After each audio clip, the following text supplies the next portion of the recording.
Tako piemo awa pieman temwa. Ofwa se coat. Ashe. Sabranti webi. Watumi akofa chenso. Machine yibi. Ego kuno nwankasa na damfo nti. Koto say ontua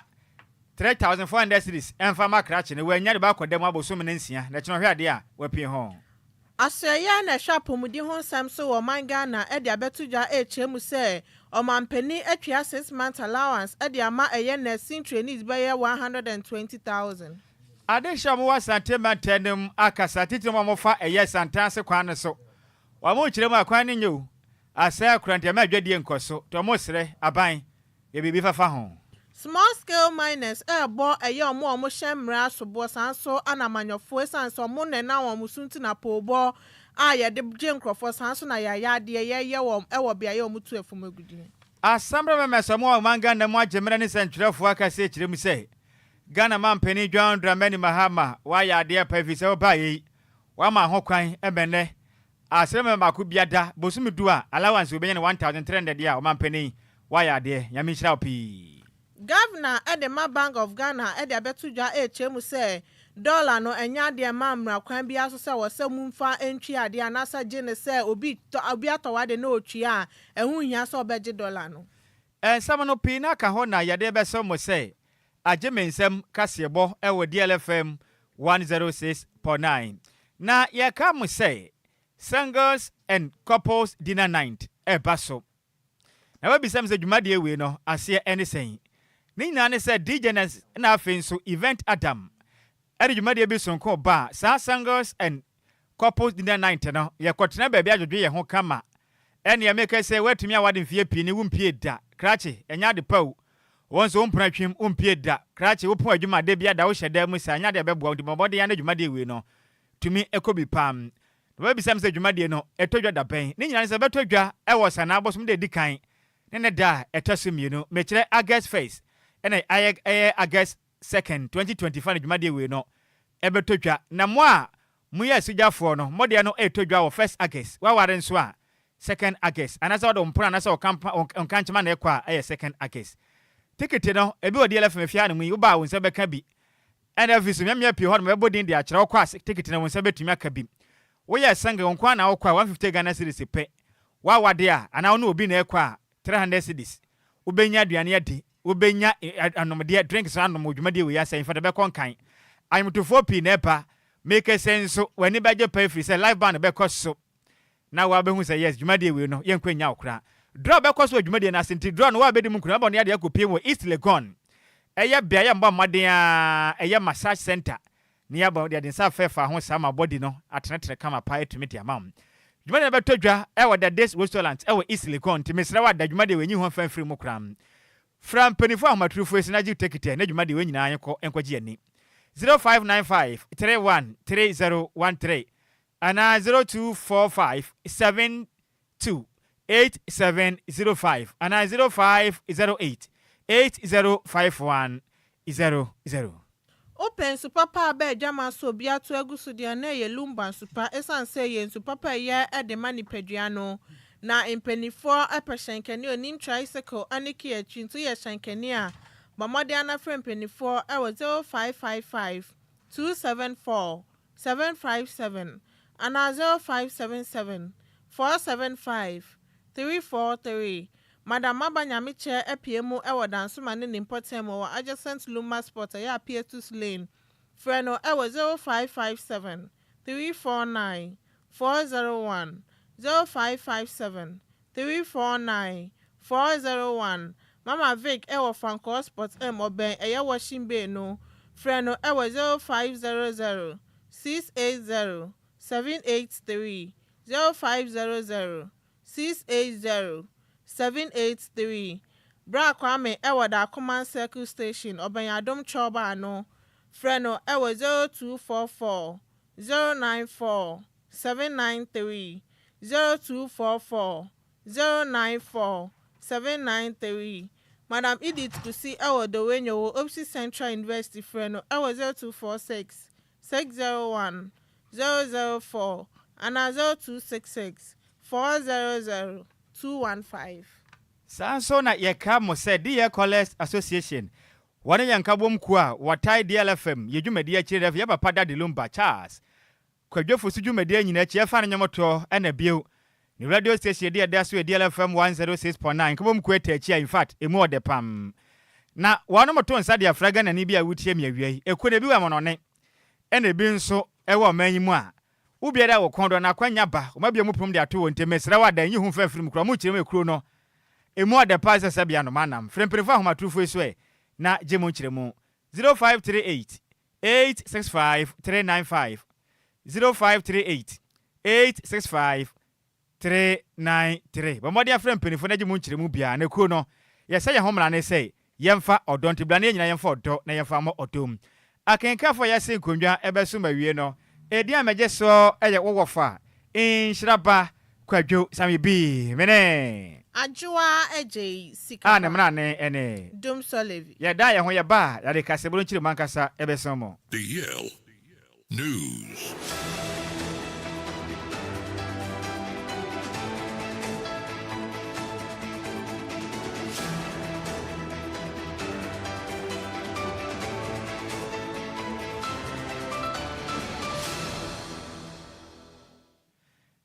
Yamamo akwaba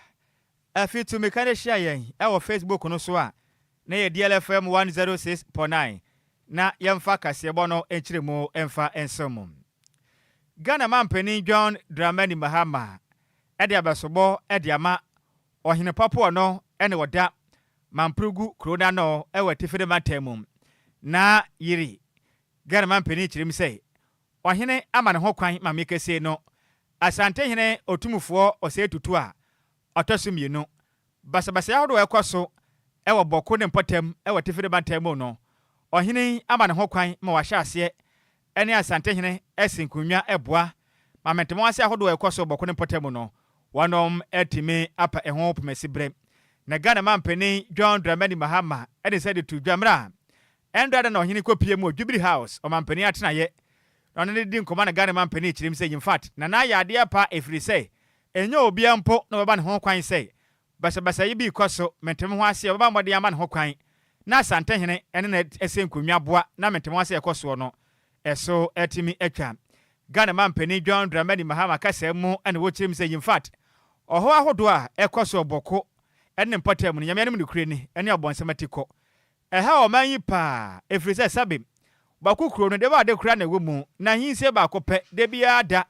we me na medi ade kire we na medi ade na tuato na mebuna wonu ahode anka daachi bia no eja se de mprinfa bu baby sem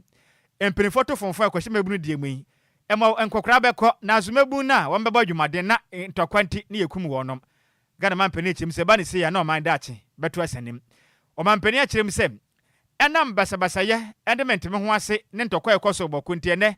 enyuma yinada egu obi mpo kondo ase obekọ boko akoye adwumanti osra wa mada sei obi bia ka bia obeboa ne boko ntokọ no etu atwa no obi anya na fam de no mommo ne boko ntokọ ahodo ekoso no eto etumetwa Ghana mampani chirim sem obekọ so na fam de aboa boko ntokọ ahodo ekoso no eto etumetwa dem sem sei eto semtwerefo anim ewendrada. The protracted conflict in Boko continues to pose a grave challenge to our national peace and regional harmony. Boko, which has always been a booming and prosperous commercial center, is now a pale shadow of itself. Nobody is happy about this situation. Youth move around on motorcycles with sophisticated assault rifles and fire indiscriminately. The conflict has affected everyone. Bamprusis, Kusasis, Bises, Moshis, Hausas, and all other ethnic groups living in the area. Many professionals have fled the area, and public service workers are refusing to be posted to Boko. Let me commend your Royal Majesty for the dignified and statesmanlike manner in which you have responded to these tensions. Your calm and reasonable voice has been a source of guidance to many, and I sincerely appreciate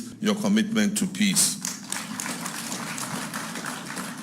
I was with His Royal Majesty Nana Osei Tutu II 2 days ago, and he briefed me on the cooperation you have given him, final traditional solution to the conflict. I commend you for the concessions you are willing to make in order to see lasting peace in Boko. I take this opportunity to humbly urge all stakeholders to speed up the mediation process so that peace can return to Boko in order that residents can return to their normal lives as soon as possible.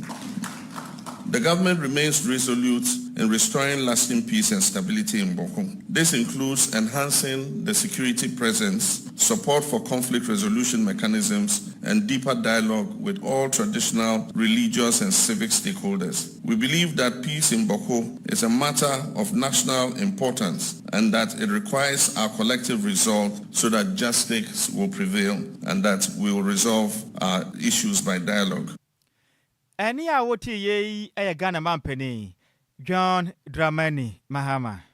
Yentu akase boni so na Minister for Energy and Green Transition John Abdullahi Jinapo e de betuja HM say wo show manga na ye energy sector na ya de nkransha bemu ye pa hoden de ebi abemu ye papa no den semi etuja wa bra government accountability series ekoso ewo Jubilee House ana ochemu say ya de nsakraye omoye ye nde sie no mahun sensu so papa ana omenye sansa finish ase no sane na nkane na ye no na enya dia na ekoye na sesese dia hoden atimi abema na ni age hu ye pa sanso no di tudwa na ochem so sro pa sense esi omobeye ewo ye any gas facility nim no ebia na no benam so no my muni ni na no monka na omatimi adum no sane ebeye nsiesie no ebetimi akosiye no di tudwa HM say ade omobeboa sane ebeye ayenkane no sese no ebetimi agina na so ye podin sem say editu. The persistent and erratic power outages that had plagued the country when we assumed office during the beginning of the year has witnessed a remarkable improvement and reliable supply of power. And you can attest to the fact that we are now experiencing reliable, uninterruptible supply of power. This Sunday, when we were undertaking the upgrading of the ENI facility to increase gas production, DLFM. Some people went to town and christened that Sunday as National Doomso Day. Fortunately, through the collaborative effort with all the stakeholders and our technical team, we were able to conduct that operation successfully without switching even 1 megawatt off. And when I went to social media, some people said they were very disappointed. Others said that the Honorable Minister had forgotten that he has to switch the lights off. It all attests to the and when no twas no chemusa ya dia ban no den hyehyɛ pegu akwa musa ne be yom behwe na energy sector no etima ya ne betimi aboa na oman Ghana esikasem etimi akosoro. Oil production had peaked at 71 million but declined over the past 5 years to about 48 million barrels. This clearly showed that the sector was on a downward trend. However, as a new government, we recognize that these challenges did not only pose as a difficult situation, but presented opportunities for us to transform the energy sector into one that is robust, resilient, and more importantly, green. We immediately set about addressing these issues through a multi-pronged approach. Firstly, we took steps to deal with the short-term challenges by stabilizing the grid, as well as pursuing medium to long-term investments in generation, transmission, and distribution sector, whilst addressing petroleum sector-related challenges. Under the able leadership of His Excellency President John Dramani Mahama, we engaged investors in the upstream sector and pursued reforms in the downstream sector to address the dwindling fortunes in our exploration and production drive, whilst bringing about overall efficiency in the downstream sector. Ne krakra mu anodi tudwa na ochemu say ya dia mobile better tax force ne be ye beboa na kebusa hodo na eye yaye no the bill eba koma eye parliament se ne be ye ombehwe na bibia betimi akoso no matimi edi djuma. On the ECG containers, I have received approval from the Chief of Staff, and just this morning, I had a very fruitful meeting with the Minister of Finance. All the containers that have been identified so far, we are constituting a task force led by the Deputy Minister of Energy, with Customs, with GRA, with National Security, and all the relevant agencies, ECG, on board that committee. We intend to establish a custom-bonded warehouse where we'd evacuate all the containers to that custom-bonded warehouse, take all the stock, and reconcile with all the figures to determine the exact amount of containers that have been retrieved. We'll also go through Cabinet to Parliament for approval to exempt taxation on those containers. Awuti ye John Abdullahi Jinapon no ye Minister for Green and Energy and Green Transition. Yantu akasebo no so na memfa nkopie mu ewa pie matenem. Yenyina mu awo Akem Ofuase District Court. Ehonom asem di akoso. Na openipo no etena nadwam. His worship Benjamin Bennett Atabra Esqua. Na otena nadwa so no. Ena asama ebeto ne pon no so ne say. Krachi bi ono ene nua na otwaton. Timber merchant. The day at the Samuel Agyei Donko. Dodo abonam na ne say Rabbi. Obon homa den ekoto de share kwiani bia ne den e de Kofi Buache so. Papa no sum odi chainsaw machine no e de burokrachi e wachem bontodi ase e wa pie mantem nim. Na presiding judge His Worship Benjamin Bennett Atabra Esqua endra da ya wada kita wonsa bosome ne da na taso donsom emla asam de ne kwaso no ene wo kiremu a anamontu a me wo fa se ne den e de Samuel Agyei Donko no oye chenso wo pretai aye no. In fact ebokru enya de pakura ne senti wa fine no 3,400 Ghana cedis tisikam 34 million ontua emfama Kofi Buache a oye kuani na se wantumi antua skande a obekwa akoda afiase abosumi nsia na kino hwe ade a wapin ho pam na ocheche no okirem se fan de dika ne se 1,800 Ghana cedis tisikam 18 million eno no ejina ho ma 150 penalty units eno no ya sotwe amode ma no so abono ho moden atam chainsaw machine to ko twa ne yonko nipa ade nipa no oyeti madua na eno a kire nso de tosim no 1,600 Ghana cedis eno tisikam ye 16 million mo kire mi se mpatasika ode ema Kofi Buache efri se emra o papa no sumpra ne sa no okwa hospital ente no medical bills ne nso 1,600 ontua fama no na court no ahye ne se enia hodo atwitwa ne nyina no omaje omugwa akoton di scanner koma aban na aban de yempuntu dwuma vise sebe so no mni atwa na se wo mpesika na baburu nipa de a dantoa wasema na kracha ne de Samuel Agyei Donko a na no akaka adwamui no enka ne kire mi se ukopie mo ewa pie mantem achem ofuanse mansini mo openi oye constituency organizer edema New Patriotic Party MP Pamanyokwe ewo fuanso ayirebi abato mpesu aso na ne nyina ne se de enti amkoche ne nyina ne se obon homaden ekotwe chainsaw machine so okwa akobu nua bebi okobu dua ne so ayamusie ye ne dua na esiwo no mpo no nyade a emnama ne ho kwan se krachi onkobu oni hu tumi krata bia ne no ena akwena ne dende Kofi Buache ka chanse senior same na nse ade a wuye enye o dua ya wugbe ensi wo hye so woni tumi krata be ma ho kwan se okobu dua na o se hwe na woni woni mi se me MPP ayi organizer me pa usum bia ebe ya jawo so masa de o ye nenye aya sa agro no wato ahye ne so bobo ne sa wie ye twen machine so ko twa no na no na nam so a senior kwaya podifa amane a make se no matumi akwache same a ene na so aye hyepai na nkari chese amekese ne kwoto akwa asetena sem se wunua onko 34 million mfa makrach ne wantua de a abosum si obedem no chembe hwa ade a wapin unti we ne crowd we free achem ofuase district court eba awie yede mo kiremo esomo yanto akase bone so na so ye na hwapomudi ho nsam so wo manga na mu e de abetudwa ehemu se Sikapa ya 462 million Ghana cedis da ban e de aba ebebu school for mo wo ye nursing training colleges nimbe ye 120,000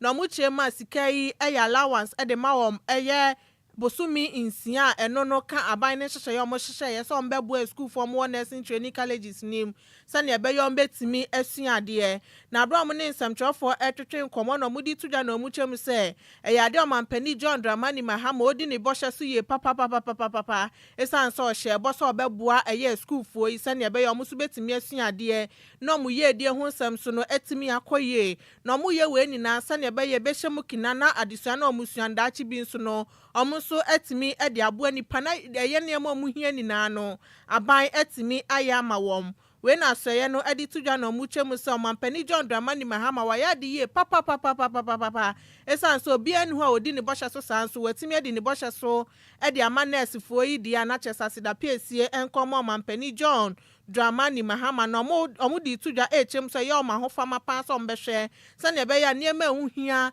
e wa pomudi hu nsam hu nina no mbe ye ede ama wom ti we ni nsam afri eye Ministry of Health ono ma abetodwa yantu akase bo no so yemfa nkopie mu e wa sante matenem na de hia wonom ewo santase bekwai kwantemponom tetete ho ben okumase no wade mu kire mu paade a yanka nkire Ghana mampanin say in fact enfuturo pa ebo wonom no ene so mo bo maden apie ekwa munwuma so na mo ba fie hu omanim a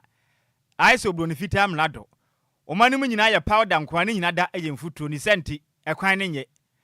ama mo ho kire mu ye pa nti mo sra ban se ni manim ya don fa de nensifo no moa na omeye kwan no emfama wonom ade hye ni kire mu a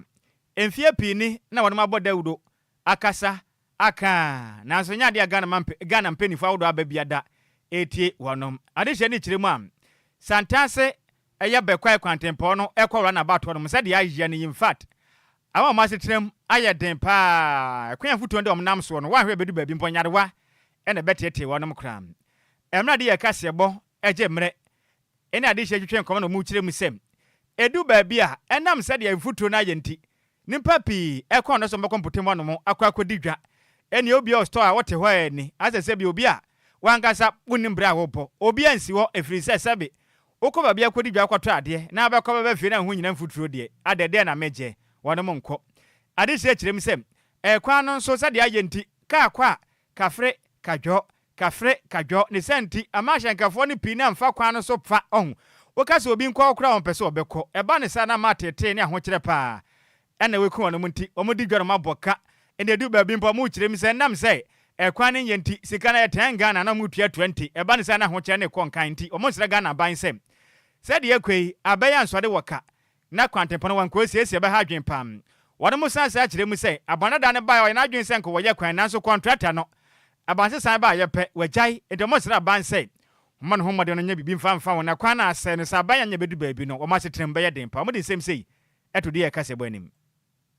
and say ama super hype and say ama elusu many customers because nobody be buy mu kwa kwa for some bahasi obi obo mo dana ba bahasi so de kana be for to mi so so and dey to na to aso akoto ne kam na ama elusu customers pa na wo taxi ya yitua ma aban na say ya no intimi nya mfaso bia na say high first kran kan ba hasi ka kasi afa hakran kan ya so to asisi ipa ma ha ti high wo hwe kwa isu a dum bibi akosu down yes se penifo se mwa ekwa 2 kilometers mo dra no muntimi fesimai ekwa de ha adwen pa ntama traffic aba patase wono because omo enso komo fa ha nyina na se omo fa ebi ko fa patase ntama traffic aba patase pa na ha so ya major road kwan kase ntinke be sra ban ne se nko betimi aboa ya be ye kwan we aya de ehia pa kwan we se no in fact abanse san na omoje no man nyina egu ono mo ntino mfuturo sensunsu etonso amaza de bi ayese ko bonzum ya bo joint ni ada de nyina no de bi ayese ko tutama omo ebe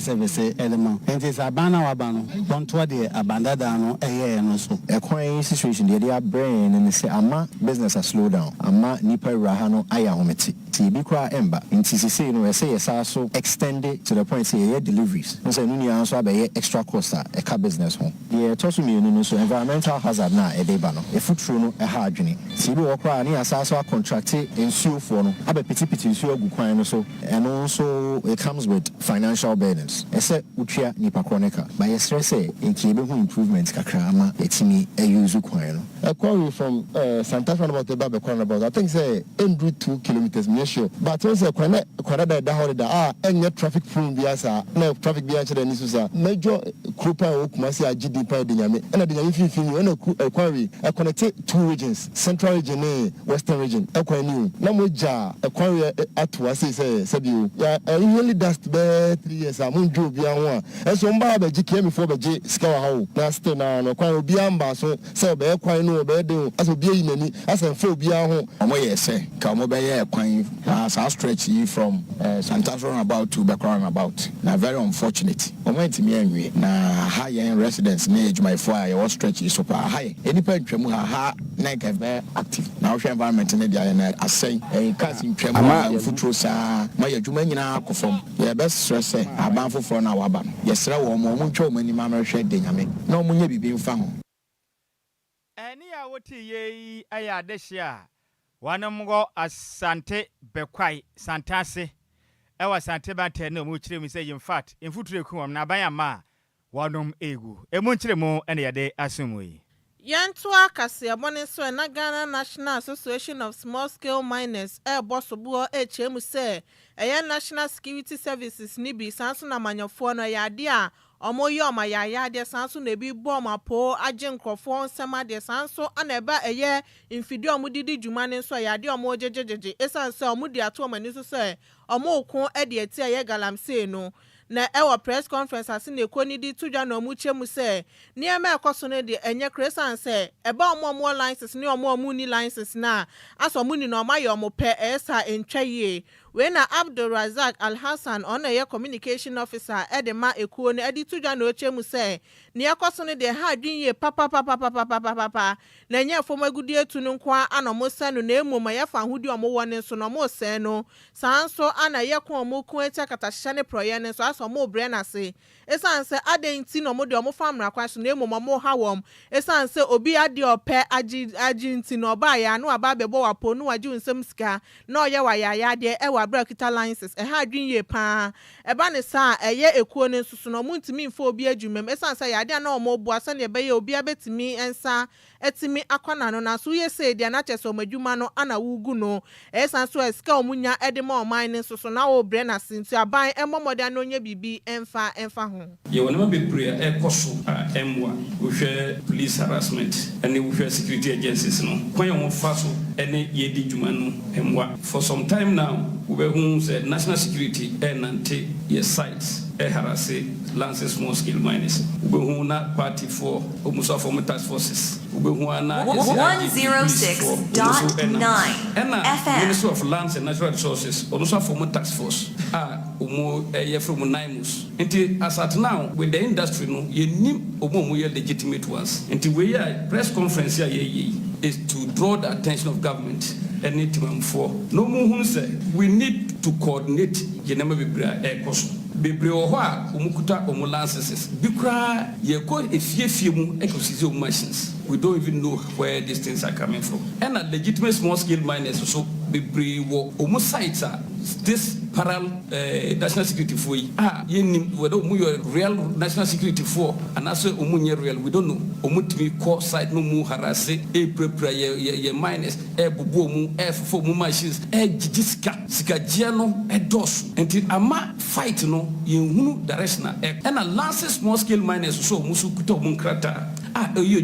legitimately no this same parallel people and political influential people now omuta security for nachi omu disa adwuma no instead of say omu so be pensas ni bi no moye adwuma no legitimately no omu gigi legitimate small scale miners omu sase say omu so be miner omu kuta krata bibia ye said omu EPA licenses everything is set until we shall all this harassment moi yedim say president mama e woni so de huna odi ma ye industry o bon hu moden e hihye ne masere be ye beboye nemom ye won konfo bi nenamu e yusu power bisu yusu omu one weeks e statistical e gigiska free ye miners no DLFM 106.9 what bebre kra na mo kra na omuko sikasem kwa no muka ho asem nti e besre aban movement kra na say task forces no so mu set no omu make sure say omu the regulatory bodies ne be ka because omu na e ma yenkrata nti omu nim bebia omu di amaye ene bebia omu mfa maye but so omu kwa nam sa e basa na edi e how bebre ebre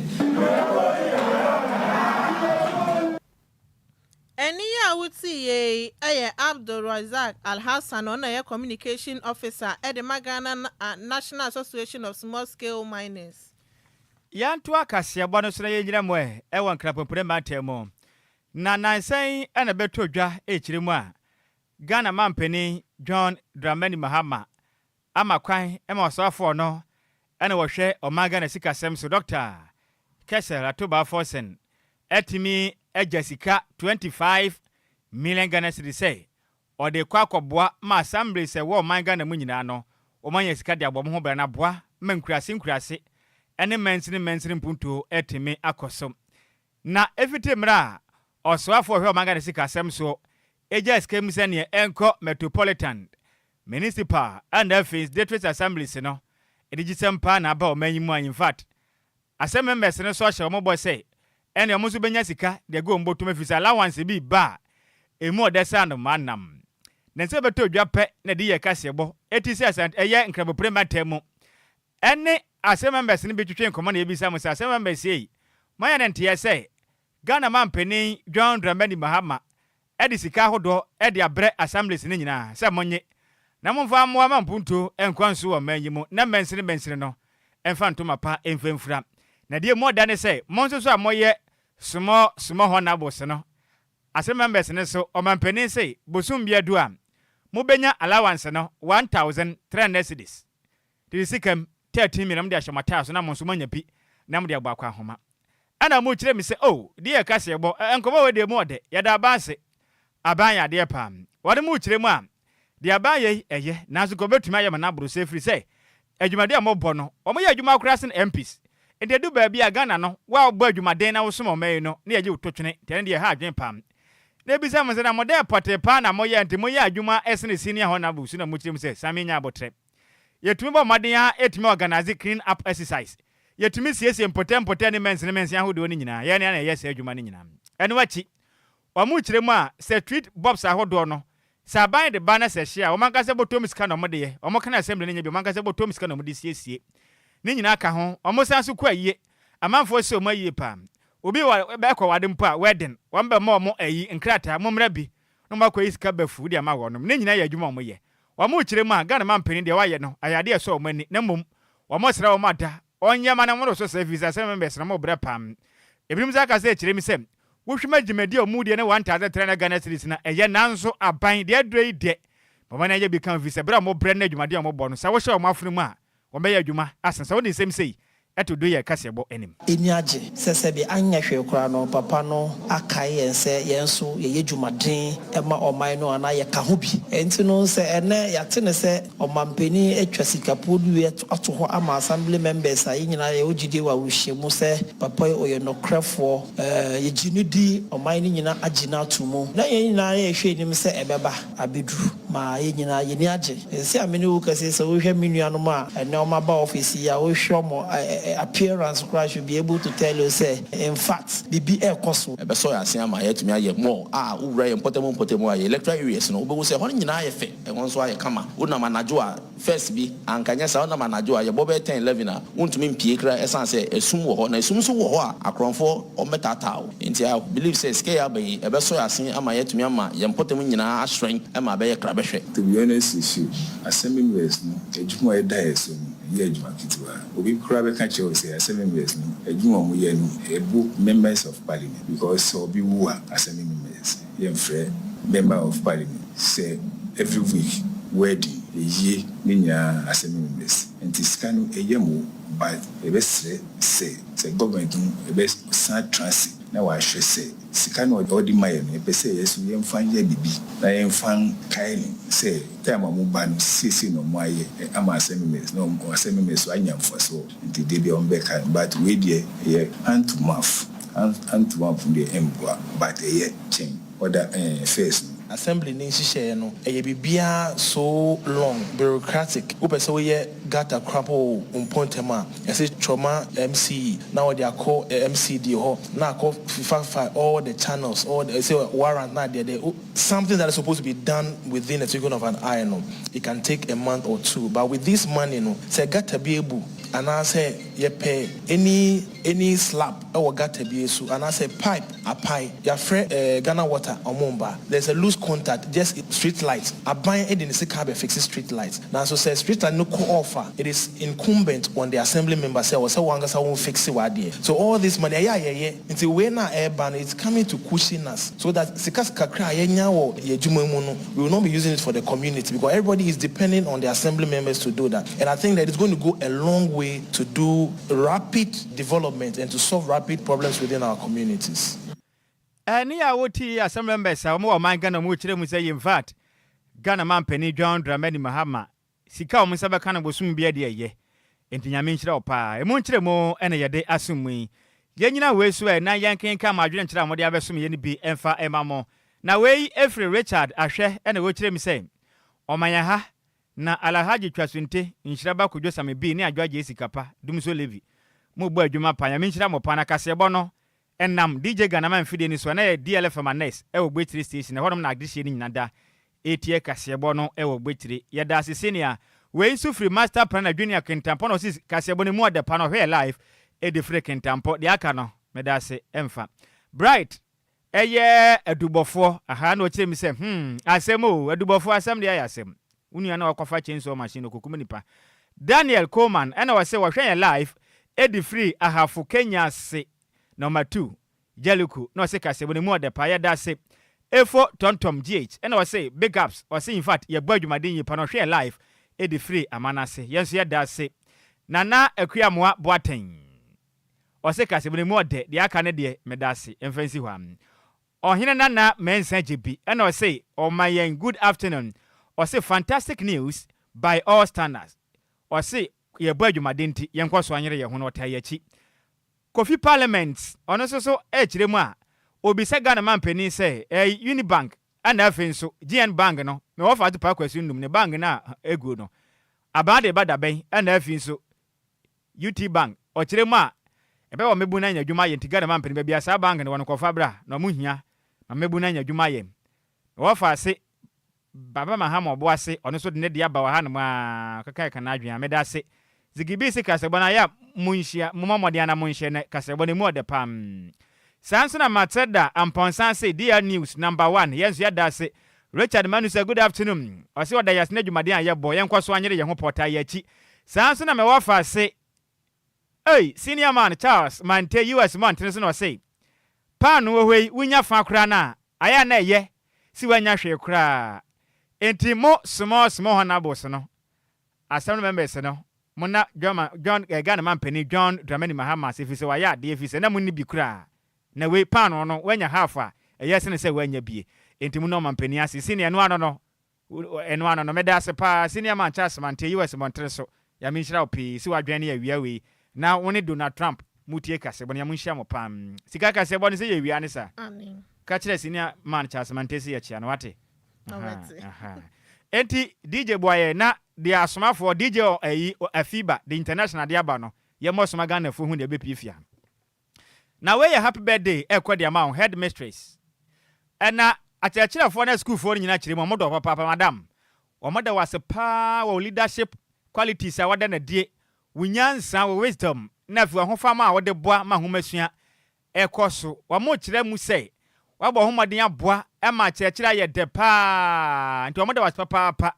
Nyankopon a oye twede mpo Nyankopon a nani hu mia nyina no onhyira wo no mpagya wo omo apomuden enkonkan na onya wo kase mfamfira tomu na onfa nkwado mu kyire mu a emfi aka wani mu no Nyankopon ma ho ban no mpagya wo no mfa wo efri adomu enkwado wei efra kyerɛkyerɛfo a wa mo kyerɛ de egwo eye tutu presby JHS ene wo mo nso a omo yɛ adwuma wo school no ma mo nka kyerɛkyerɛfo na mo kyerɛ mi sɛ madam Linda Sewa Boateng headmistress edema tutu presby JHS omu chim so badwumaden ye pante Yankopon hyirawo na onyo kese onfa mfra tomu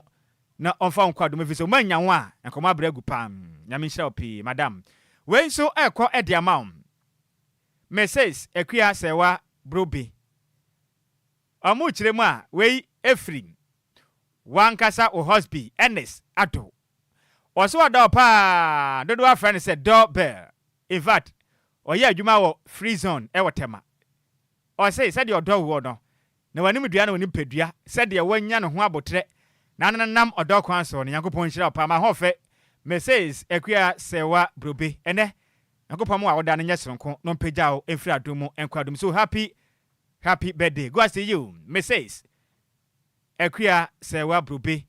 Efri ho ka fo ne den e de Mesa Ernest Ado aka Dobel no se emfa woda we emfa ma o sika. Happy birthday when so Ekwama Linda Esiedua aka Sweet Bay owa Blekuma Vicolis we free a international DJ afiba honom ano se Nyankopon onhira oma wanimu nhran ewo baabi a okonina na adom ene nani onyam embuso ewo wabrabom no ntutu wanamo nina ensisiye onhira wa ema omo bewu nina nhira no enso amoso nti Linda Esiedua aka Sweet Bay Nyankopon onhira so na da so no Linda ni Sweet Bay ampa eh hwana de ma no wa modin o mebo di international afiba DJ afiba wo DLFM no de bae ono a baba ne ho fe pa o bi sa afiba sa me so awade ana dia ye dem so wan wi mi hu ka dia ye die eni panya na awade a efri afiba honko an de o se afiba efri afiba ho kra sese on ware enti ai DJ Buamina yanko we free DJs gibi nje wo say ekodi ama brak na ama brak wo kwawu obomen enti kwawu obomen ama brak ene ewa woda ahofe ya minhira opa na onya wokese ompegya wo emfira domo emfa nkwa domo happy birthday eko ediama ama braka wo kwawu obomen yakopon wo hira wo na ompegya wodim na onya wokese pane wa wode no onkwaso anya wokese mangwosra ne adomo no enkwaso amra wa brabom enti we ye ama brak in fact on hofe pa ba hofe wawade krachi wawade kwawu obamen de hye wawade ya fa na number no ma penifo no wachire wona omonka ho asem enti ama brak wo kwawu obomen DJs gibi so odo pande yankopon hira wo na onya okese onfamfira atumu enko atumu na yankopon ya adoma sika onim se kina na wofa ase baako metu ne din ewo Prisia Himai. No fast no yeah, ono da ho no. Me kotu ne din. Enti ya me ya adom amunko jame. Reta adom and afin so abroso ladies and giant association na wo Prisia Himai. Ya me ya adom e kina memenda na dwumadi we bekoso. Anopa no nso aba pa wonsema be yaduasa no ye kɔ. Ti mesere mo ada. Badofo no munko jame pa na me wo fasi. Me nkonkɔ dedication ne kama emfa ma no pa na bekoso. Wo Prisia Himai. Eno no eben. Dwumadi ne betodwa ewo ye Arabis residence eno no eben freeze pap ewo Prisia Himai nti we dia mesere mo ada munko jame pa me wo fa Samuel Ofoli bo aton ton kra de mai wa sentiment em so be ko binti munko jame na dwumadi woni nyina enko ye ne kama na me wo fa no mentum dedication ne kama pa kasebo ne ye dia si emusemufo ne ye maize mebelantwi na esem de mai yen ahovedua no DJs gibi ana afin so DJ Omarion